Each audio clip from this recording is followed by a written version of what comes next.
which is not sanctioned operation of the state. Such acts are criminal in nature and perpetrated by individuals or organized criminal elements acting outside the law. To mitigate and respond to the instance of abduction and enhance public safety, the government has instituted the following proactive measures. A dedicated anti-abduction squad domiciled at the DCI headquarters was formed to swiftly address reported abduction cases. And I think that is very important to note, Madam Speaker. The police will conduct investigation to all reported cases, ensuring prompt arraignment in court of law of those found culpable to deter future criminal activities.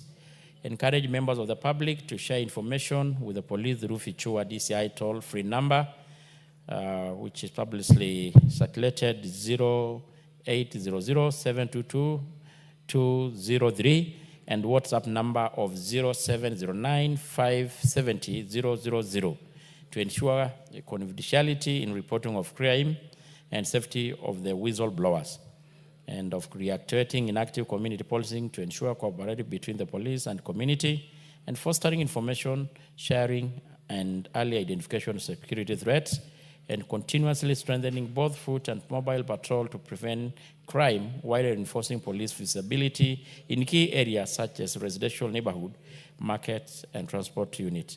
Signed by the CS Interior, CS Cabinet Secretary for Interior, National Administration, Honorable Kipchumba Murkomen. I submit, Madam Speaker. Thank you, Honorable Mumina. Do you want to respond? Do you have anything to add?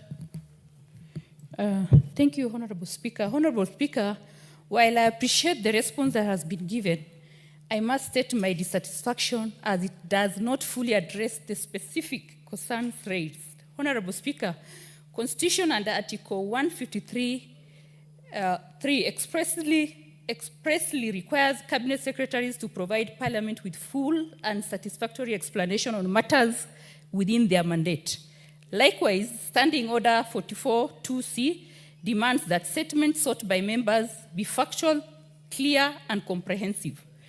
Honorable Speaker, the response before us falls short of these requirements, and in the interest of accountability to the House and to the people we represent, I urge that responsible ministry or agency be directed to furnish a more adequate reply. Honorable Speaker, on these matters specifically, because this is not the only abduction case I've reported here, asking for a statement, I think this morning I had another one, of which I know very well the answers will be the same. Next time the chair will be standing there to respond, he will still tell us that the government has no idea where these people are. So, Chair, for this case of Abdullahi Bonso, I'm sad to report to you that because of the depression that the family is undergoing, he recently lost a brother affected by this matter. As I stand here, the mother is sickly due to the depression that has been caused by this case. This Abdullahi Bonso is a husband of three women, father of over 13 children. He was the sole breadwinner. You can imagine the trauma. You can imagine the trouble the family is undergoing. And I want to say here, from the experience we've had in the past with the abduction cases, there's no case the government is not aware. They are fully involved, they are fully aware, and I honestly request the chair to give us factual, clear, and responsible answer on these cases of abduction. You can't always stand here and tell us you have no idea where these people are. Kindly, we are representing people who are expecting factual answers from us, and government should respond to that. Thank you, Honorable Speaker. Yes, Honorable Owen, what's your point of order?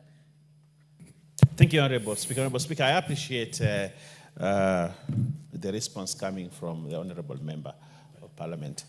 And my advice, Honorable Speaker, is that sometimes statements, our chairs have no control, so much control on statements.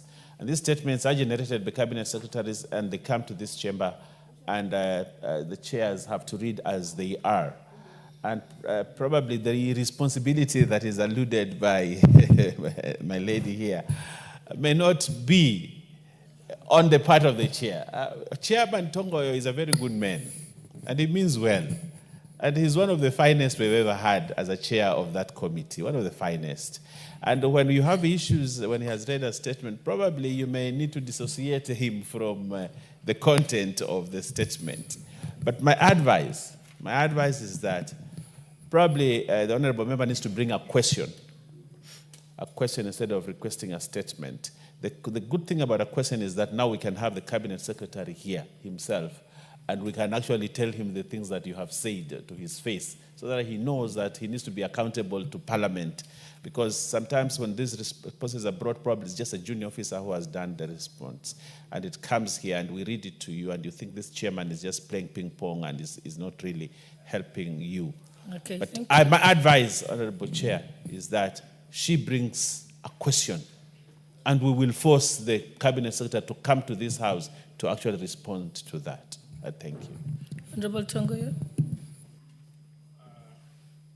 Thank you, Madam Speaker. I think really I'm much in support of what the Leader of Majority has said, because as I earlier said, we all know how, of course, the difference between the statement and the question. The questions, at least you have the opportunity and the privilege of interrogating the CS when he's physically present.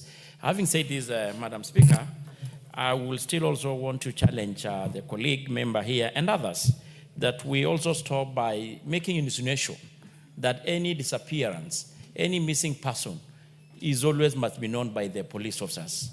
It's not true. It's not always true. As actually indicated and well stated in the statement, and Madam Speaker, that the National Police Service remain firmly committed to upholding the Constitution of Kenya and safeguarding the fundamental right of freedom of all citizens, to include never to do abduction. The National Police Service don't do abduction. Criminal does abductions, not the police officers. So, but having said this, if we can rechannel and reframe the statement to a question, maybe the CS will be able to have an opportunity to be more interrogated. Thank you. Thank you. Next, we have the response to the question by Honorable Joyce Bensouda, member for Homa Bay County by Education Committee. Vice Chair, already you may proceed. Thank you, Madam Speaker. And I wish to respond to the statement by Honorable Joyce Bensouda on recruitment and deployment of teachers.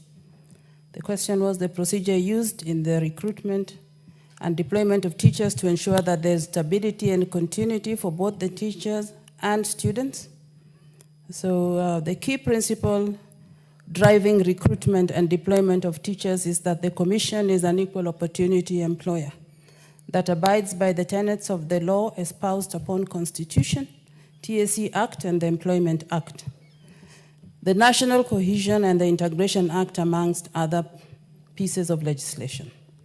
2, in accordance with Section 55 of our Code of Regulation, the Commission has developed teacher recruitment policy that governs the recruitment process to ensure that the process is carried out in a lawful manner and within the tenets of rights and freedoms stipulated under the Constitution.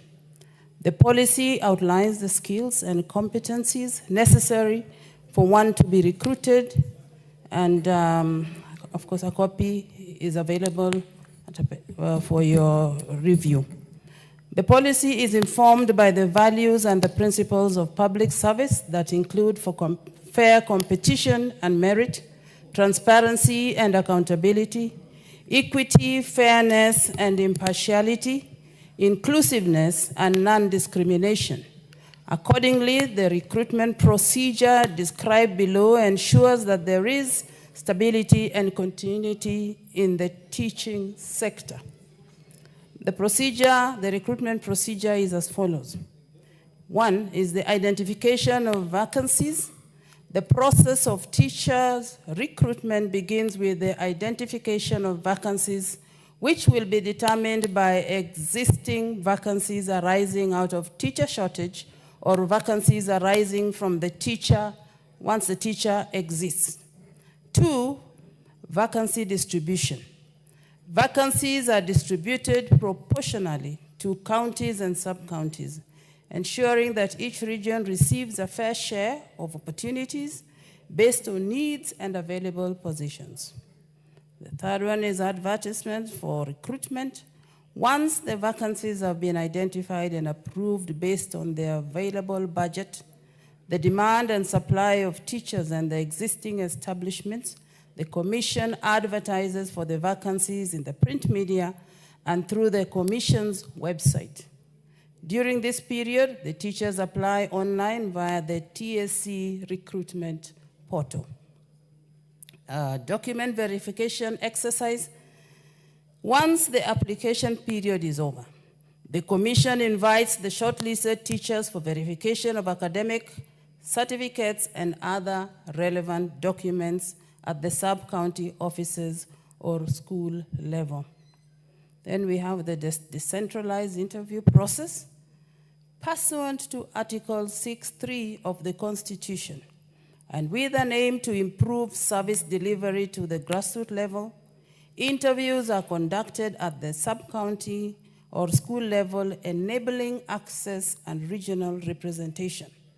This approach facilitates wider participation from the candidates across all counties and minimizes logistical and financial barriers for applicants from remote areas.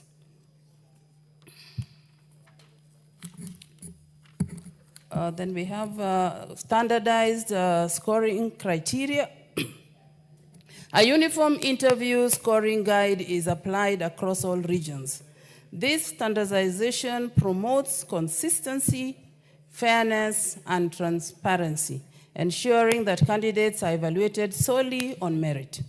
Then there's a consideration of ASAL and hard-to-reach staff areas. To ensure that schools in ASAL and hard-to-staff areas are well-staffed with teachers, where an advertisement does not attract applicants due to lack of subject combination, consideration is given to the next available applicant. Then on gender parity and inclusion of social groups, teachers' recruitment deliberately take into account gender balance, persons with disability, and the inclusion of marginalized groups. For instance, a total of 5% of all advertised vacancies are reserved for persons with disability, and with an aim to foster regional balance and promote retention. The committee prioritizes the recruitment and deployment of teachers within their home counties during recruitment. The second question was requesting for a report on recruitment criteria of teachers based on school demographics, indicating whether the student population and school needs are a consideration.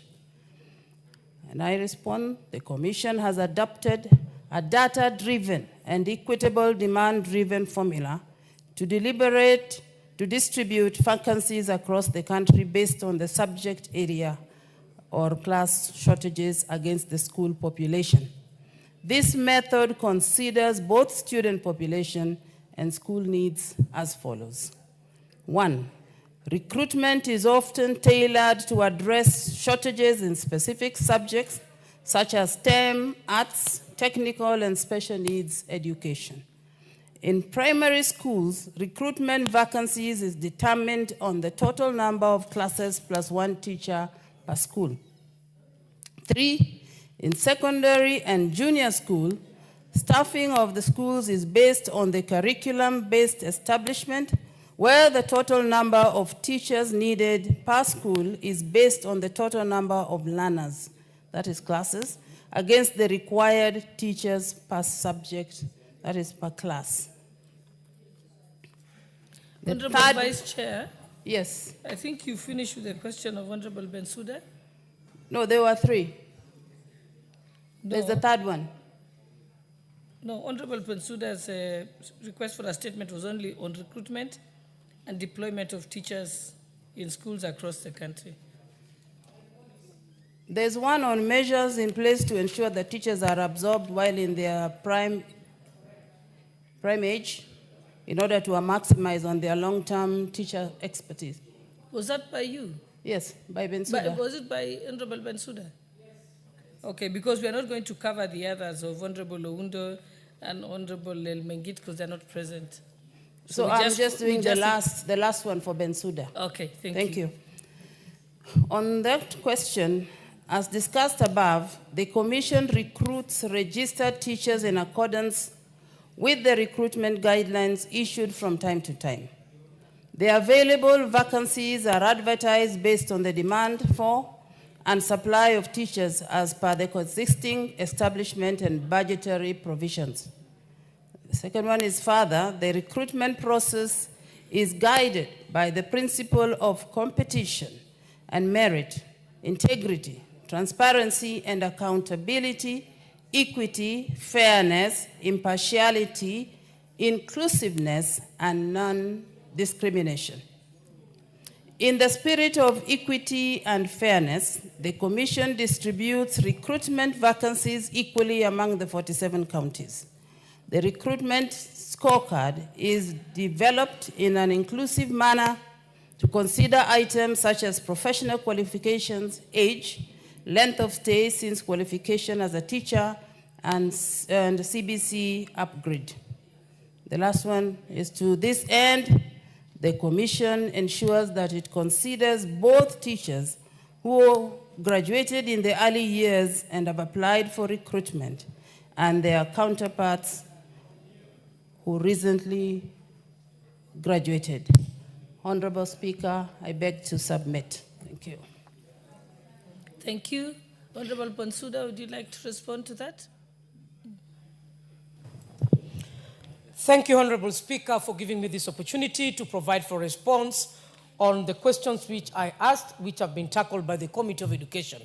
Honorable Speaker, allow me to submit my apologies for yesterday not having been in Parliament at the time that I was called because I went to attend an urgent matter, and I thought the matter was coming way far beyond that time.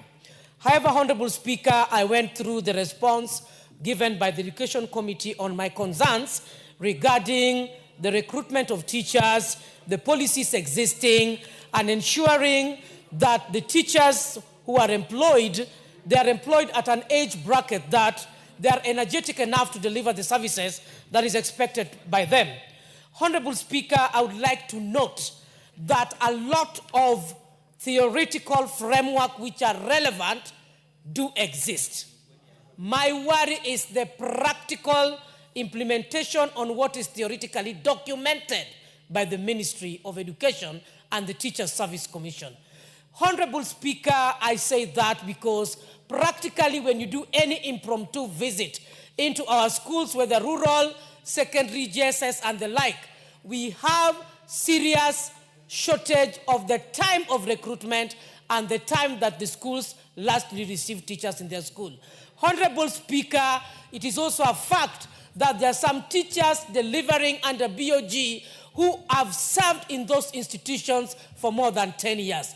Honorable Speaker, the issue of gender balance on recruitment issues also, Lord, I want to say that in some cases it has been taken care of.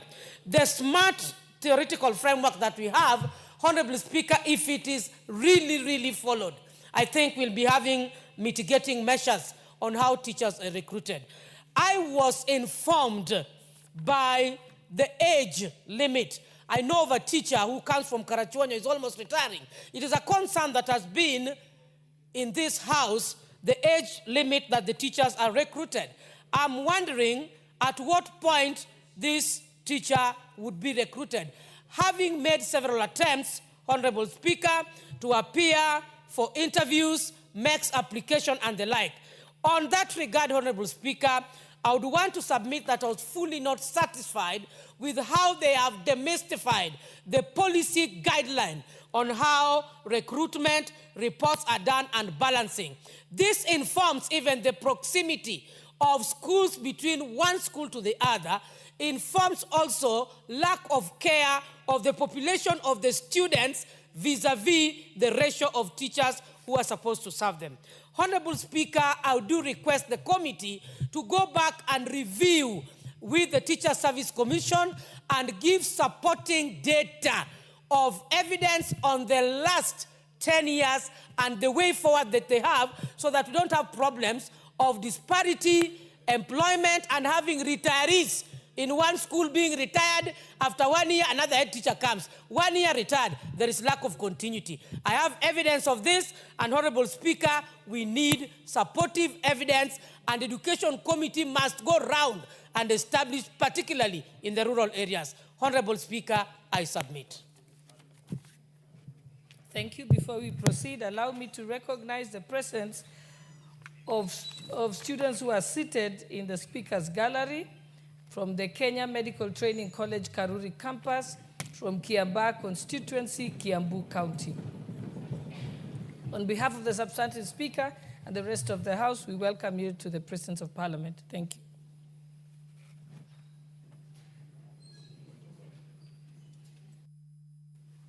What's your point of order? Member for Kitutu Masaba. Thank you, Honorable Speaker. First, I have two issues. The first one is I had sought for a statement of delayed remittance for SHA for a child, Agnes Nyanchoka, who was stuck in India for some days. Honorable Speaker, I have not gotten that response, despite me having been promised that response was to come within 1 week. This has led that the family had to go Honorable looking member, for loans. why don't we, I thought you were following up on the question of on the statement of Honorable Bensouda. No, I so thought why don't we Bensouda let was us done. finish that? I only All let right. you on that before you can, Okay. can give an opportunity. Yes, Vice Chairperson?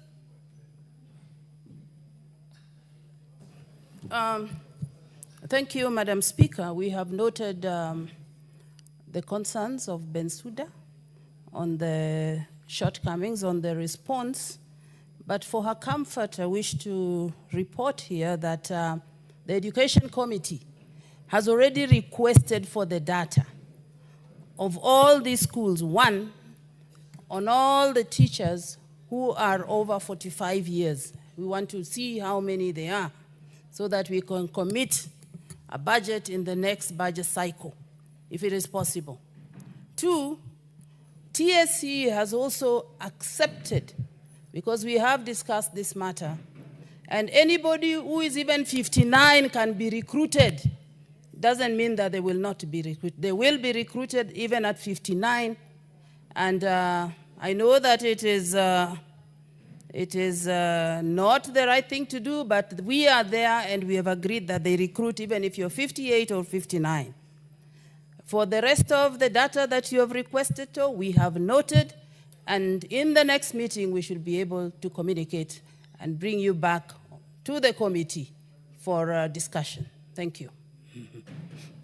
I think, Vice Chairperson, the concern that seems to come out clearly is that the cutoff recruitment age is 45. Many of them have approached 45. There is also the concern that there are people who graduated 2 years ago and have been recruited, and somebody who got their TSC number 15 years ago has not been recruited. I think that isn't that clear, Honorable Bensouda? So I think it's better that a specific question is asked on that particular issue. Okay, thank you. Chair, Speaker. Yes, Honorable Nyenze.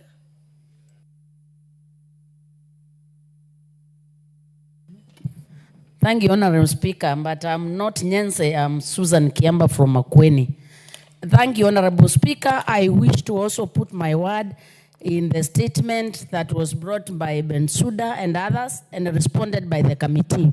While I appreciate a lot of input they are put forth, and they seem to have actually given it a real thinking and critical thinking in the answers they have given for all the questions, I really wish they would actually go back on an issue that, Speaker, you have highlighted. In my constituency, I have 10 women.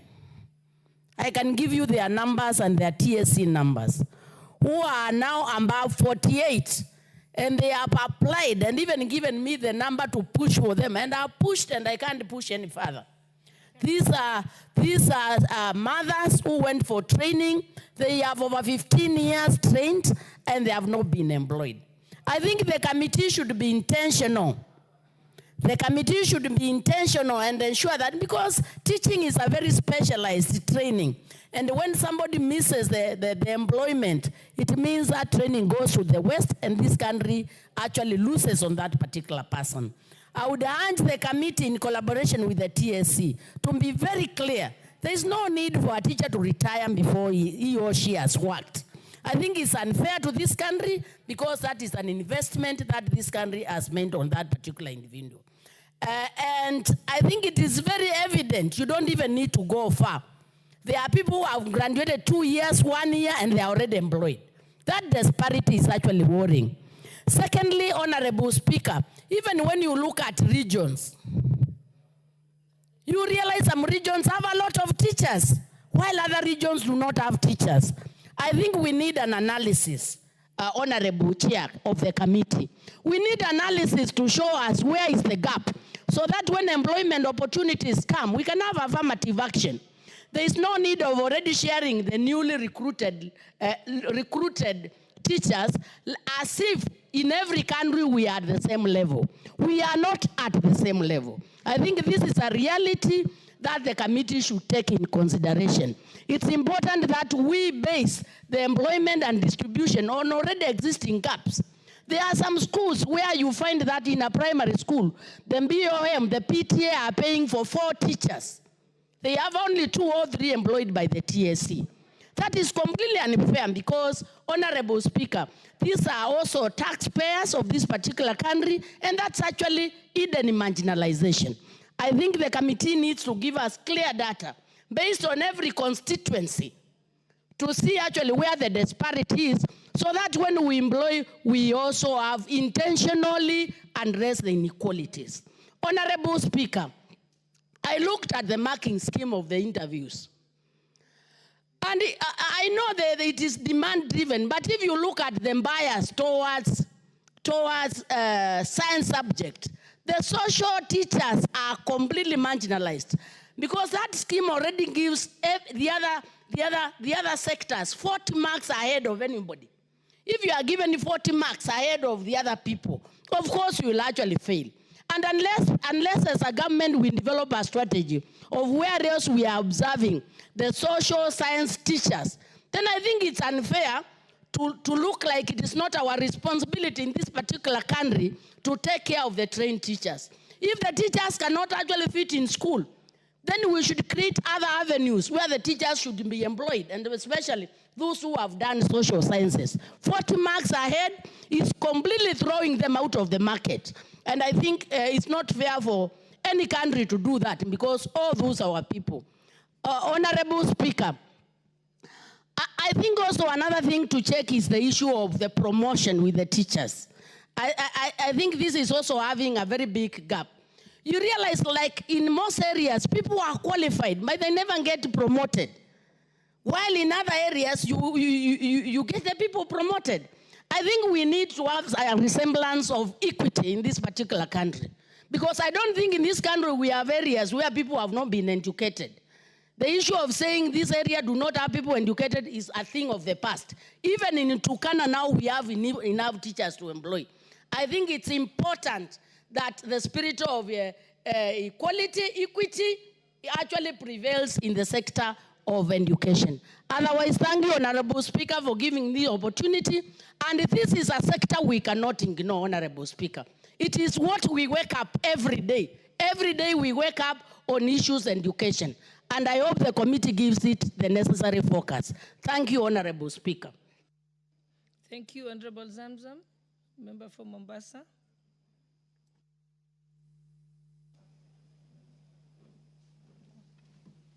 Asante sana Mheshimiwa Spika, na mimi niweze pia kuweza kumuunga mkono Mheshimiwa Bensouda kwa kuleta swala hili ndani ya bunge. Mheshimiwa Spika, Mheshimiwa Spika, ni dhahiri walimu wengi ambao wamesomea na wamesha graduate, wamepata vibali vyao miaka mingi sana, wamekaa bila kupata kazi, Mheshimiwa Spika, wakati wenzao wa nyuma, wadogo zao wamekuja nyuma na wamepata nafasi ya kufanya kazi, Mheshimiwa Spika.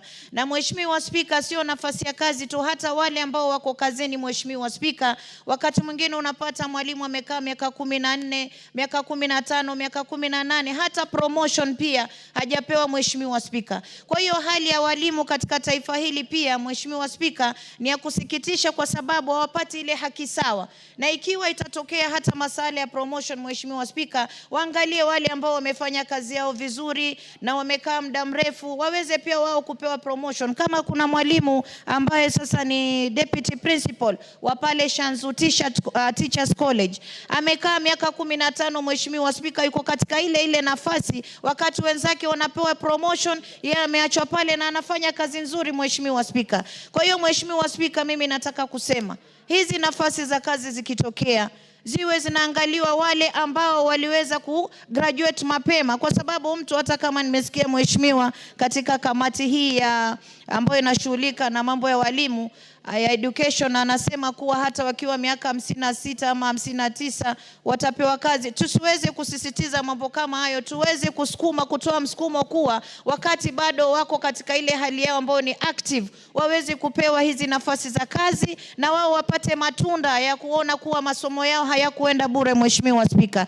Na Mheshimiwa Spika, imekuwa ada katika taifa hili, na mimi niweze kusema hata kuna watu ambao wamepewa position katika sekta tofauti ambao pengine walikuwa ni political rejects na mambo kama haya, na kuna watu ambao ni professionals ambao wangeweza kupewa nafasi hizi wakafanya kazi nzuri. Sasa unapata wale ambao walianguka pengine kiti cha siasa, ameenda amewekwa sehemu, badala ya kufanya kazi vizuri, anakuwa sasa yeye ndo anaweka tumbo lake mbele, kwa sababu hata ile nafasi amepewa pengine si professional katika nafasi hiyo, Mheshimiwa Spika. Kwa hiyo Mheshimiwa Spika, mimi nasema ikiwa Kenya tunataka kuipeleka mbele sawa, tuwapatie wale ambao ni professionals katika sekta tofauti waweze kuongoza, ndio waweze kusaidia rais hata kupeleka Kenya mbele. Lakini kwa walimu nasisitiza, walimu wapewe nafasi sawa. Ikiwa nafasi zinatokea, wale walio graduate mapema wapewe hizo nafasi mapema, wale ambao wanafuatia waje kwa nyuma, Mheshimiwa Spika. Na ikitokea pia promotion, walimu waangaliwe, mtu ameserve ameimba na watoto darasani, Mheshimiwa Spika, amehakikisha mtoto ameshika kalamu paka amejua kuandika, amehakikisha mwanafunzi amepata masomo na amekuwa ni, hata unapata yule mwanafunzi ambaye alimsomesha ameenda amepata kazi kubwa mbele yake, lakini yule mwalimu bado yuko katika ile position ambayo mwanafunzi alimwacha hapo, Mheshimiwa Spika. Inakuwa si haki kwa walimu, waweze kuangaliwa maslahi yao promotion ikitokea. Na si hao tu, hata polisi pia tunaona pia wengi pia wanalalamika, Mheshimiwa Spika, amekaa sehemu moja na hajapata hata ile promotion. Kwa hiyo mimi namsupport dadangu Bensouda kwa walimu wapewe nafasi kufuatana na vile walivyo graduate kutoka katika masomo yao. Asante sana, Mheshimiwa Spika. Hakuna order, wewe nyamaza. There is no order.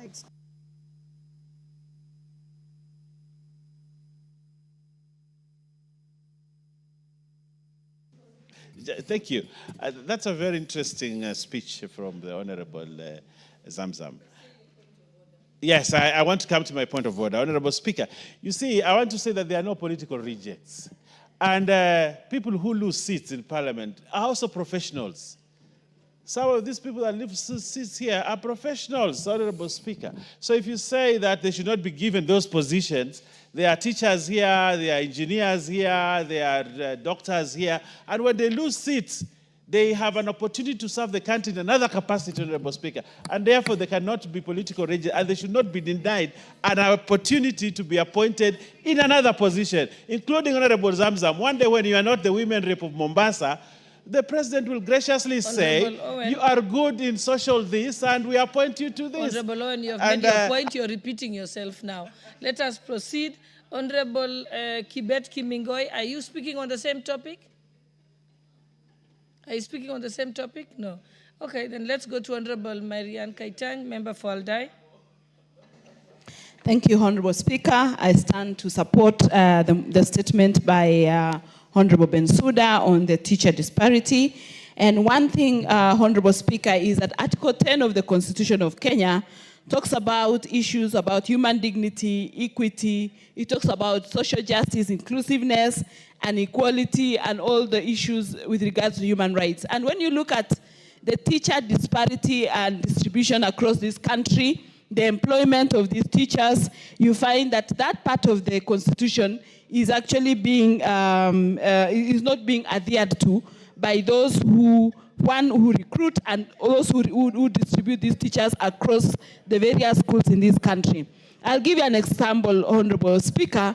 In the schools in my constituency, especially in the escarpment, because of the very harsh terrain of those particular areas, you find that teachers are rarely posted in those schools, and you'll find even a school having only one TSC teacher against a population of about 300 students. And what parents are left to do is to dig into their pockets and pay BOM teachers to be able to get their learners or their children get education. That is being inequality, because the Kenya government pays for all teachers, and if my school, for example, that has one TSC teacher is being denied access to education and parents have to cough into their pockets, it means it's double jeopardy for these parents. They'll have been taxed, and at the same time they have to go into their pockets to get money to go and pay for teachers who will then teach these children. Again, these teachers who are being hired on BOM, we do not know whether they qualify to be teachers, because a board has sat and said this a child of this particular place fits to come and teach in that school, and yet the system of education says that for a teacher to be employed, they have to be a TSC employed. So one thing I support is that we need to relook at the TSC employment in this country, the teacher distribution, and I would wish to request the Committee on Education to actually provide to this House a list of all the teacher numbers in every school, student population in every school, because again, there is a policy on education that says that a teacher should be for every 40 learners. So if that is the case, in places where there is huge disparity, once the table is provided, then we can do fair distribution of these teachers. And number two, for those teachers who have not been employed and have and graduated in 2013, 2015, and all those years, they're about to retire before they get into employment. If that can also be considered, so that if there is any gap that needs to be filled, then those teachers who graduated much earlier be considered, so that they can be able to fill those gaps, and those schools that are in such places like my escarpment are able to get teachers, and the parents then don't have to go into their pockets. So I totally support the motion, the statement that has been brought by Honorable Bensouda, and we wish that the Committee on Education fast-tracks this process and be able to give us the data, because if you look at those data and those disparities, we'll find that this part of the Constitution, the Article 10, is actually being, is not being adhered to by the Ministry of Education and TSC more specifically, because when they hire teachers, they are not looking at those kind of disparities. And those disparities have gone to affect even human dignity and all the aspects, because these students will sit one major exam called KPSEA, they'll sit an exam called KCSE, and all those exams are uniform across the country.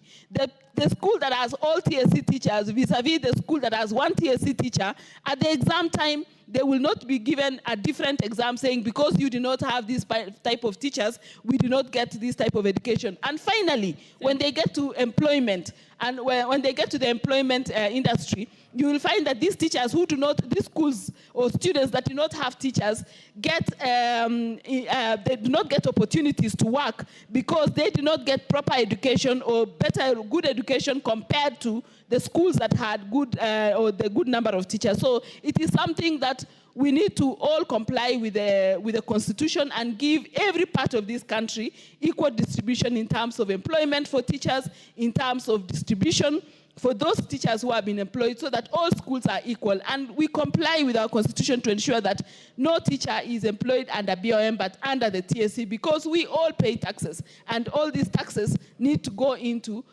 payment of salaries of these teachers, as opposed to parents going into their pockets to support education. I thank you, Honorable Speaker. Thank you very much. I allowed quite a big amount of time because I know this is a very important matter that touches on every part of the country.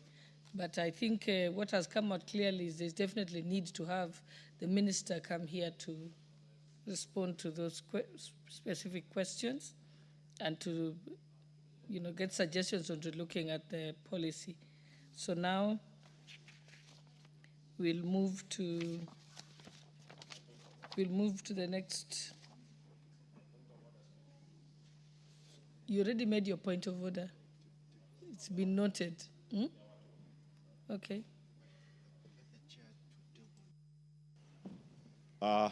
Thank you, Honorable Speaker. Honorable Speaker, I would like to bring to the attention of the House that we've come to the end of Q1 of this financial year. Honorable Speaker, we as members of Parliament will be walking a very tight rope if we do not start speaking now. Honorable Speaker, this Parliament has already passed for gazettement, approved for gazettement, members of CDFCs for various constituencies at a level of 99%. Honorable Speaker, as at today, the NGCDF board is yet to receive the disbursement for Q1 of this financial year. That is equivalent to 19.5 billion. Honorable Speaker, we run a risk of falling onto the trap that is being set. There is a court order that says NGCDF comes to an end 30th June 2026. If by Q1 there is no disbursement, and we know how the government has been disbursing, by Q2, the board will be in arrears of 39 billion. Honorable Speaker, if members of Parliament do not rise up and speak on behalf of the CDFCs to have this money received now so that we beat the deadline of the court order in completing all the projects before May. Because you're raising it as a point of order and it seems to be a substantial point, why don't you raise it as a substantive statement? Honorable Speaker, this afternoon or tomorrow? I think with the leader here, this is something he can pick up without even having, because it's a matter of concern for all 290 constituents, and all members will agree with me. So, Honorable Speaker, we need to get answers when Treasury will start disbursing these funds, because already they are behind by 19.5 billion, and in 6 days' time, they will be behind by 39 billion. Honorable Speaker, so we can tell Honorable Owen, maybe you can have a response in the afternoon? Say this, Honorable Speaker. There are very important points being raised by Honorable Gesairo, and I think it is a concern to all of us because we have a court order, a deadline. No, the question I'm asking, what we need, don't go over the points again. Yes. Simply, I'm requesting you or ruling that you get the answers. Okay. You can get in touch with the National Treasury and the board and then give a response in the afternoon. Much obliged, Honorable Speaker. I'll get in touch with Treasury so that we get a response in the afternoon. I'll do that. Thank you very much. Thank you. Members, next order. Order number 8, the National Police Service Amendment Bill, National Assembly Bill number 39 of 2025. First reading. A bill for an act of Parliament to amend the National Police Service Act. Order number 9, motion. Formulation of a land use policy on zoning of land for agriculture and built development. Mover of the motion, Member for Westlands, Honorable Timothy Wanyonyi.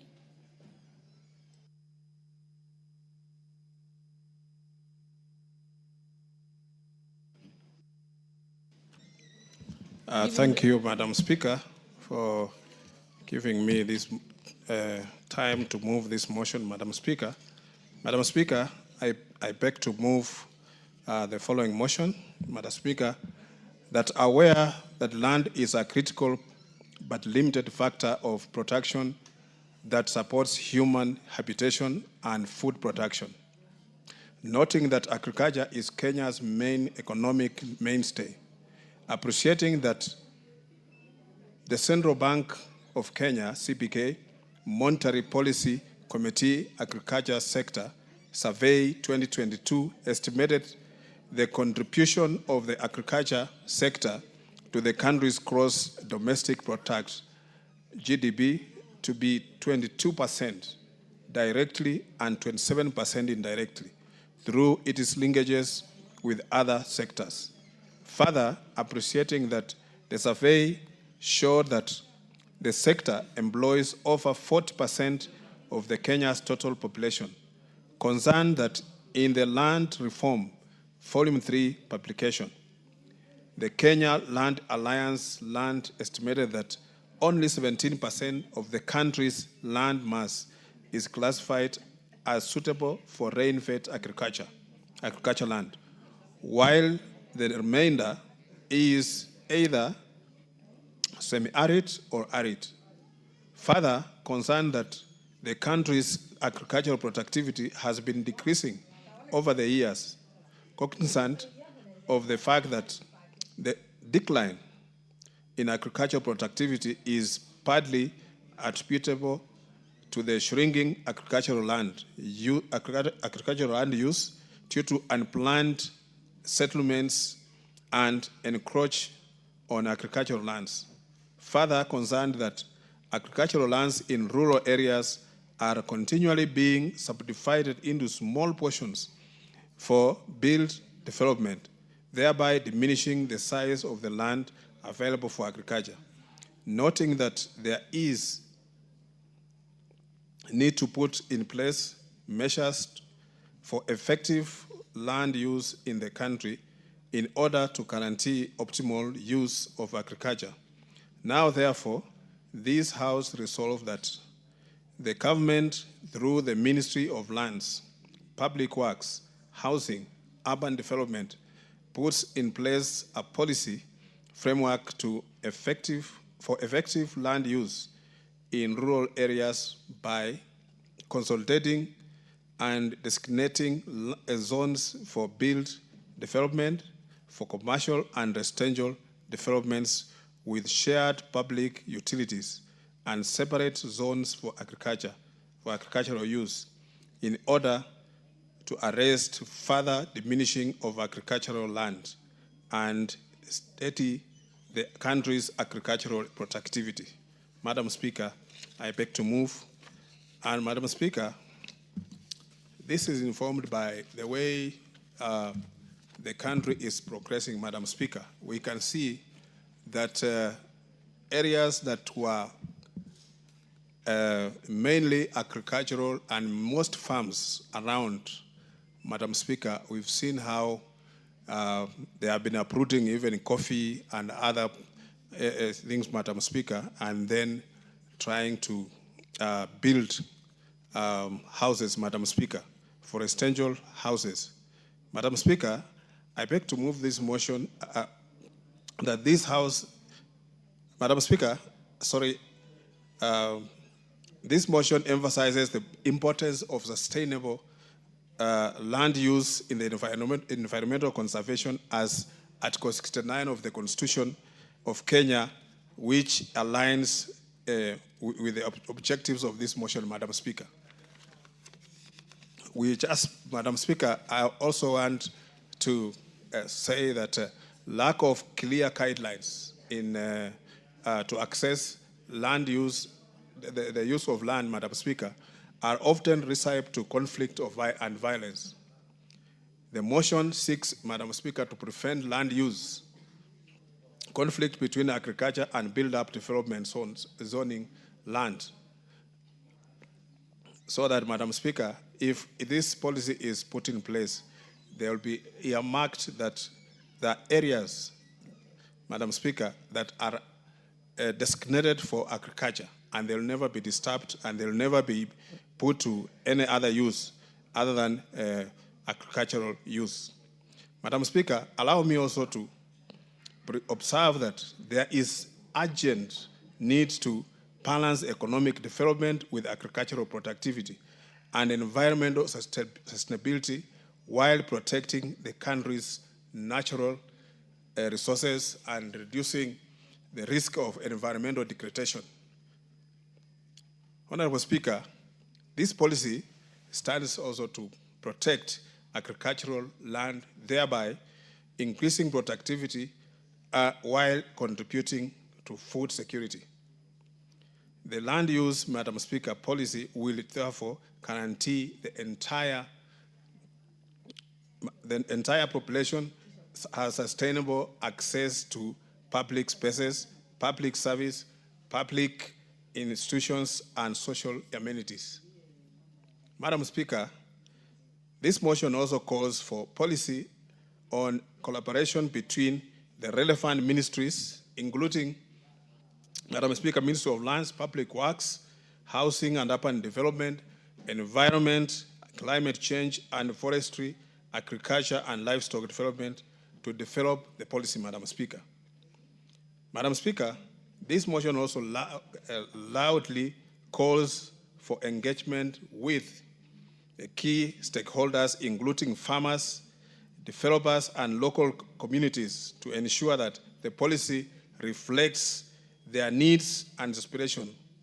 Land use policy should recognize the resources that are limited, hence, Madam Speaker, the need to have a long-term vision, but also to prioritize actions to respond to immediate challenges. Madam Speaker, the riparian land and wetlands support water resources to sustain the healthy ecological environment. A policy in place, Madam Speaker, will ensure that riparian land is well documented and mapped out. We have seen that, Madam Speaker, especially in Nairobi here, that riparian land has been encroached and people have haphazardly engaged into development by, Madam Speaker, building on the waterways. And we've seen that when the rains come down, Madam Speaker, have caused so much havoc in the city and places where people are staying, Madam Speaker, you find houses filled with water and people displaced. This is because of this haphazard development, Madam Speaker. Honorable Speaker, if this motion is passed, it will ensure the identification and designation areas for agricultural use, including, Madam Speaker, residential, commercial, and industrial uses, protecting prime land from encroachment, Madam Speaker.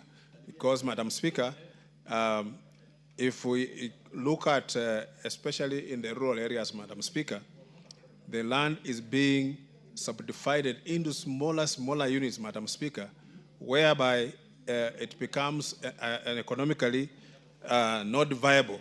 Because many times, Madam Speaker, I remember some time back in India, the Prime Minister then, Indira Gandhi, Madam Speaker, came up with the agrarian revolution because of the population of India and they needed to have sufficient food security.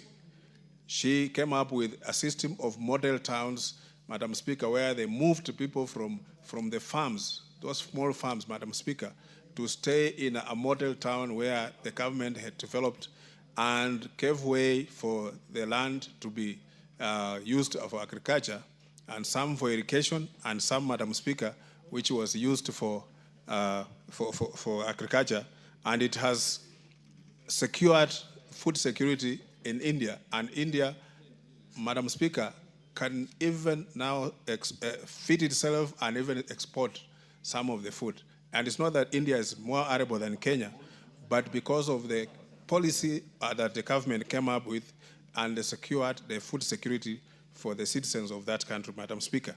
And I believe we can do the same, because we have seen countries like Israel, which are virtually a desert, Madam Speaker, but they have made very good use of their land.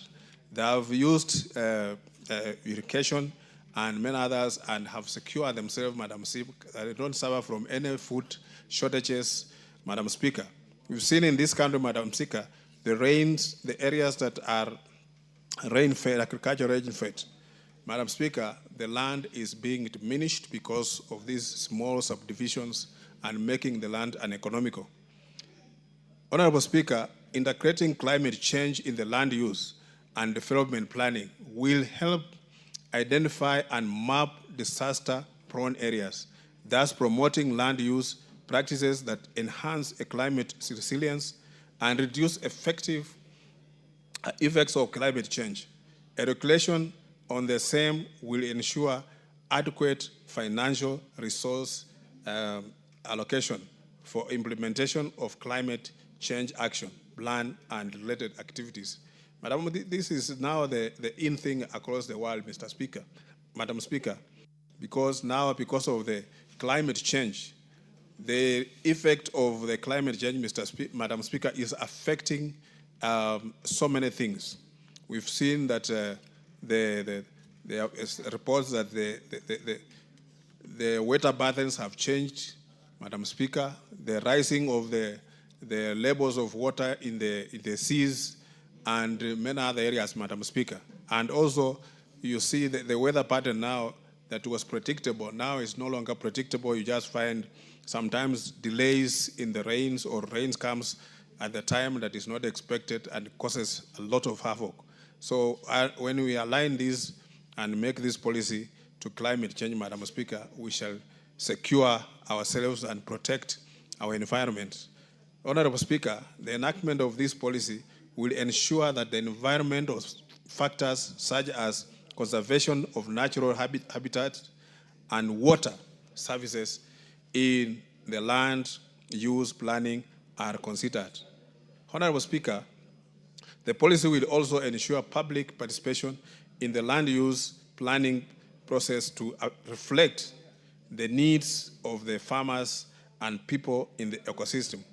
Madam Speaker, public participation is a constitutional requirement, and Madam Speaker, when these things affect the people, we need to bring, Madam Speaker, to involve people so that they can give their views in this formulation of the policy, so that it is applied across the board and that it will be acceptable with everyone, Madam Speaker, and people can embrace it, because when we are going to secure land for agricultural use, Madam Speaker, it will improve our food security and also provide security for our people.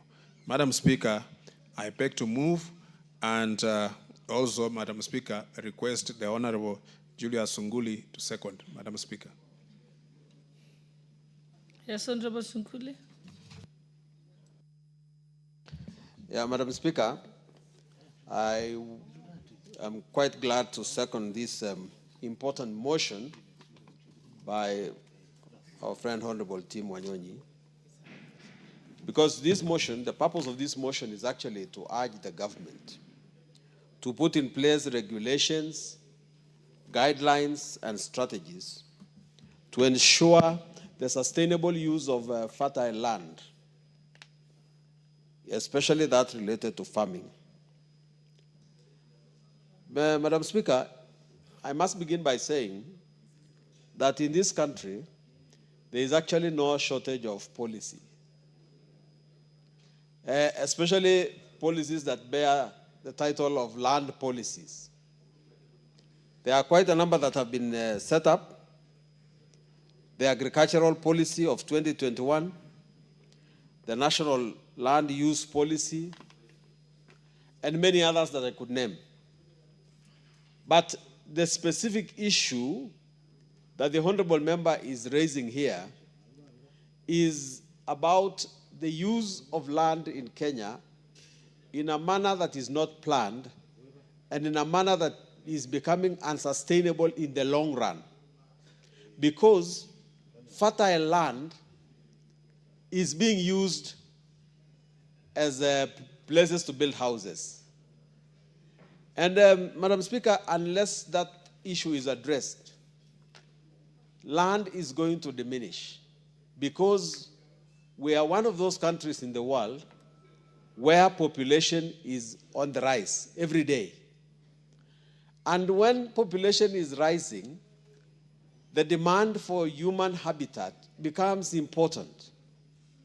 And therefore, it becomes the responsibility of the government to make sure that in order to plan for future generations, we have to have land that is specifically zoned for agriculture and land that is prohibited for human habitat, and therefore to designate the kind of places where people can build their lands. This issue is actually more prominent in the rural areas.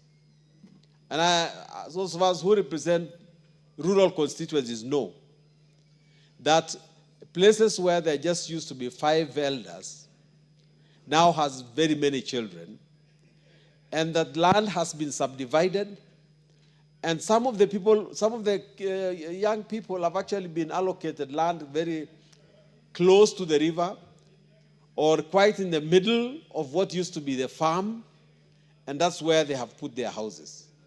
And because of that, land has become very, very scarce. I come from a place which neighbors the Kisii area. And when we were growing up, an average person there owned about 10 acres. When he got 2 children, the land was divided into 5 acres each. And when those got children, the land was subdivided even further. Because of this, the land has been deteriorating. But what the government needs to do, Mr. Speaker, now, is to ensure that actually, apart from the policy that we set up, we look into the legal framework of our land use. One, there is now the one land law called the Land Act. But the title deed that we have there is one that gives you what you call absolute proprietorship. And I can see the honorable member from Murwadigiri is not listening yet, is yet a new lawyer who needs to listen to older lawyers. The title deed that we produce in Kenya is called absolute proprietorship. It therefore gives you absolute power over your land with very, very few restrictions.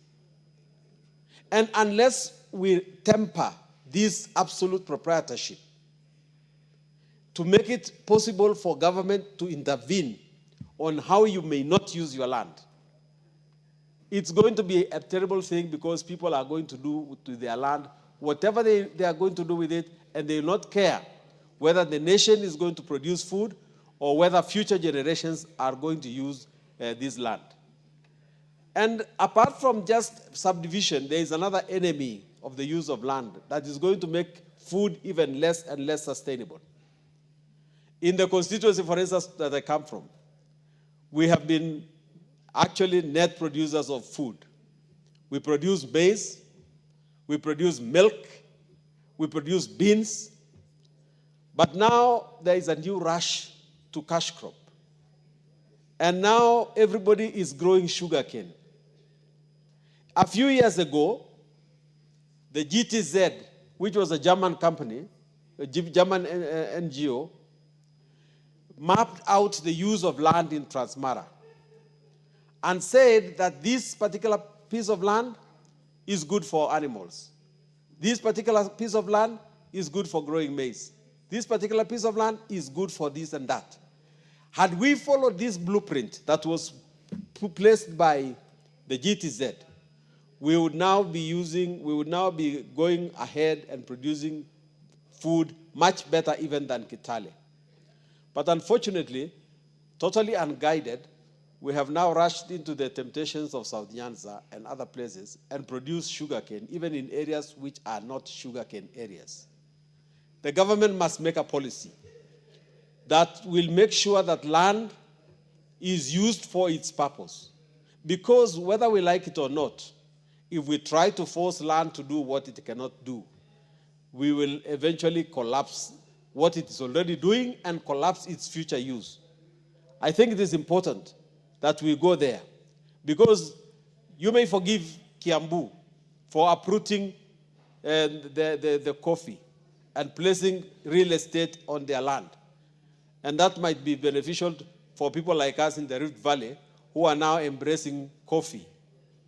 But if you do not get enough land on which will take over the responsibilities that used to be borne by Kiambu, we are no longer going to be proud as Kenya for being a coffee growing area. So, Mr. Speaker, I wish to urge that the government makes a more serious policy backed by regulations, backed by legislation the policy that is going to make sure that use of land is sustainable for production of food, is sustainable to maintain generations that we have now and generations that will come after us. Mr. Speaker, I beg to second. Thank you.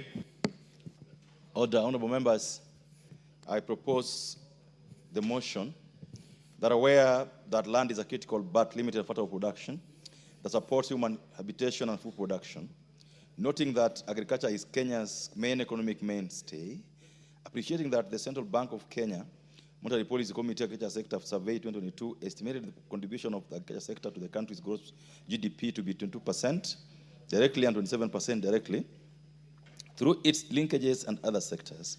Further, appreciating that the survey showed that the sector employs over 40% of the Kenya's total population, concerned that in the Land Reform Volume 3 publication, the Kenya Land Alliance land estimated that only 70% of country's land mass is classified as suitable for rain-fed agricultural land, while the remainder is either semi-arid or arid.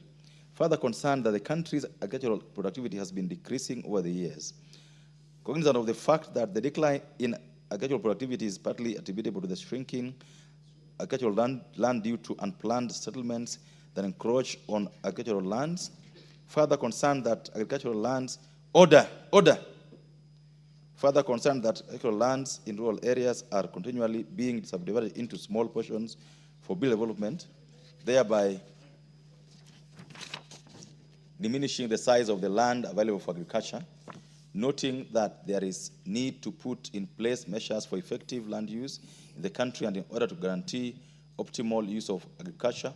Now, therefore, this House resolves that the government, through the Ministry of Lands, Public Works, Housing and Urban Development, puts in place a policy framework for effective land use in rural areas by consolidating and designating zones for built development for commercial and residential developments with shared public utilities and separate zones for agricultural use in order to arrest further diminishing of agricultural land and steady the country's agricultural productivity. Before I give the first member to contribute on this, join me welcoming students from Faro School, Embakasi Central, Nairobi County. They are seated in the Speaker's Gallery and are welcome to our proceedings this morning. Thank you. The Honorable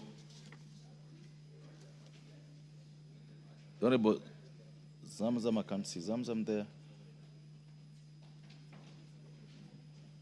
The Honorable Andrew Kwome. And before you contribute, the Honorable KJ, I can't see your card, so you have to put a card in there if you want to contribute. Honorable Kwome. Thank you, Mr. Speaker. Let me start by saying that land is a very, very important tool of everything within our country. The only unfortunate thing is that it is limited. What we have is what we must use. And in order that we maximize benefit of use of land, we must do what is necessary for maximization. Mr. Speaker, ever since we knew Kenya as an agricultural country, but we don't seem to be maintaining that philosophy of Kenya being an agricultural country, because our productivity, as the motion says, is declining. It is important we wake up before it is too late and maximize the use of the land that we have.